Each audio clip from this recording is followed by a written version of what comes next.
155 state highway, police station, બજાર બધું છે, પણ સુવિધાઓથી સજ્જ બસ સ્ટેન્ડ નથી. દામાવાવમાં નવીન બસ સ્ટેન્ડની ઉગ્ર માંગ. સરકારની નજર ક્યારે પડશે? દામાવાવની હાલાકી પર તંત્ર અને મત લેવા આવતા નેતાઓ ક્યારે જાગશે? વિકાસના દાવા વચ્ચે દામાવાવનું બસ સ્ટેન્ડ બેસહારા મુસાફરોનો મૌન સાક્ષી. દામાવાવની હાલાકી પર તંત્ર ક્યારે જાગશે? ગોધરા, બારિયા, ભીખાપુરા અને ઘોગંબાની સેન્ટરમાં આવતું દામાવાવ ગામ છે. આજુબાજુના વિસ્તારોમાંથી વિદ્યાર્થીઓ તેમજ વટેમાર્ગુ રાત્રિ રોકાણ અને અવરજવર કરતા હોવાથી વહેલી તકે નવીન બસ સ્ટેન્ડની નિર્માણ કરવામાં આવે તેવી અમારી માંગ. રાજેન્દ્રસિંહ પરમાર, ડેપ્યુટી સરપંચ, દામાવાવ. પંચમહાલ જિલ્લાના ઘોગંબા તાલુકાનું દામાવાવ ગામ સ્ટેટ હાઈવે નંબર 155 ઉપર 4 રસ્તા પાસે આવેલું હોવા છતાં આજે પણ પાયાની સુવિધા માટે ઝઝૂમી રહ્યું છે. મિની બજાર, 100થી વધુ ગામોને આવરી લેતું પોલીસ સ્ટેશન, નાની મોટી બેંકો અને વિવિધ જાહેર સેવાઓથી સજ્જ દામાવાવ વિસ્તાર અવરજવરનું મુખ્ય કેન્દ્ર બની ગયો છે. છતાં અહીંનો બસ સ્ટેન્ડ વિકાસથી કોસો દૂર છે. ગોધરા, બારિયા, ભીખાપુરા અને ઘોગંબાની સેન્ટરમાં આવતું દામાવાવ ગામ છે.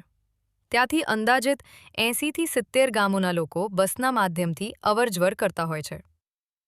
હાલ નાનકડું બસ સ્ટેન્ડ છે, પણ તે બિલકુલ જર્જરિત હાલતમાં છે અને તે કચરાના ઢગલા હોવાના કારણે ગંદકીથી ખદબદતું જોવા મળે છે. ત્યાં નવીન બસ સ્ટેન્ડ બને તેવી લોકોની ઉગ્ર માંગ ઉઠી રહી છે.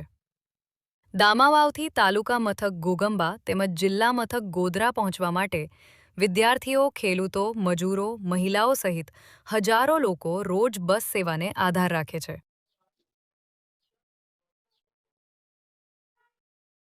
પરંતુ ગામમાં આવેલું બસ સ્ટેન્ડ નાનકડું, જર્જરિત અને અસુવિધાજનક હોવાથી મુસાફરોને વરસાદ, તીવ્ર ગરમી અને ધૂળ વચ્ચે ખુલ્લામાં ઊભા રહી બસની રાહ જોવી પડે છે.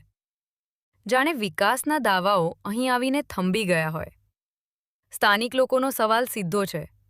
જ્યાં સ્ટેટ હાઈવે છે, પોલીસ સ્ટેશન છે, બજાર છે, ત્યાં એક સુવ્યવસ્થિત બસ સ્ટેન્ડ બનાવવાની જવાબદારી કોની? વિકાસના મંચો પરથી મોટા ભાષણો આપનારા જનપ્રતિનિધિઓ અને તંત્રના અધિકારીઓની નજર દામાવાવની આ વેદના પર ક્યારે પડશે?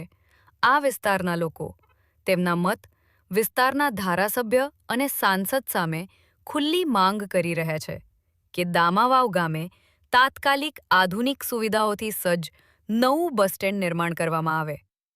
નહીં તો આવનારા દિવસોમાં આ અવગણના સામે જન આક્રોશ ફાટી નીકળે તો તેની સંપૂર્ણ જવાબદારી તંત્ર અને રાજકારણીઓની રહેશે. મનોમંથન કાર્યાલયથી ઘોગંબા. નમસ્કાર. અમારી એક રજૂઆત છે, માંગણી છે અને વિનંતી છે કે દામાવાવ જે છોટાઉદેપુર થી ગોધરા આ બાજુ જોઈએ તો છે દાહોદ, દાહોદથી બરોડા અને સુરત, વાપી, વલસાડ આ બધે જતી આવતી બસો અને મધ્ય બિંદુ જેવું દામાવ ગામ છે. દામાવ ગામ એક ચોકડી છે. ચારે બાજુથી વાહનોની અવરજવર થાય છે, બસો પણ જાય છે અને આજુબાજુના લગભગ 70 થી 80 ગામડાના લોકો જે મજૂરી વર્ગ છે એ મજૂરી વર્ગના લોકોનું મુખ્ય બસ સ્ટેન્ડ દામાવાવ છે. તો મુખ્ય માંગણી એ છે કે દામાવ બસ સ્ટેન્ડ એ અત્યારે જર્જરિત હાલતમાં છે. આપ જોઈ શકતા હશો, પડવાની સંભાવના છે. જેથી અમારી વિનંતી લાગતા વળગતા તંત્રએ એ બાજુ જોઈને એનું રિનોવેશન થાય, કાં તો નવું બસ સ્ટેન્ડ મળે.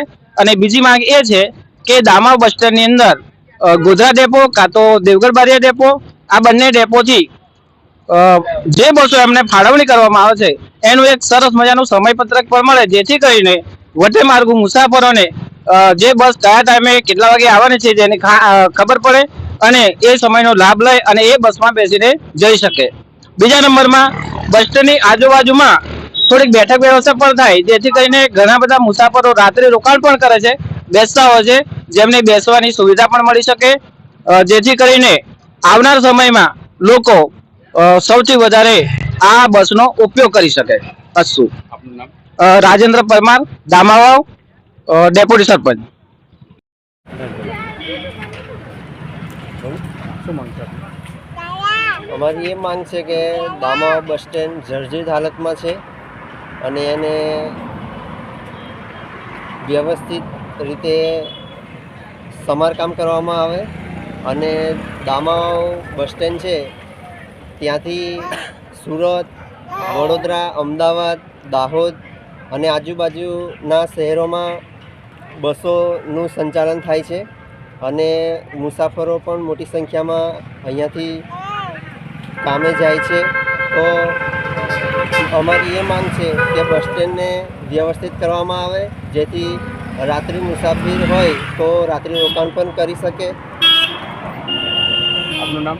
વરિયા જયેશ કુમાર વિનોદભાઈ.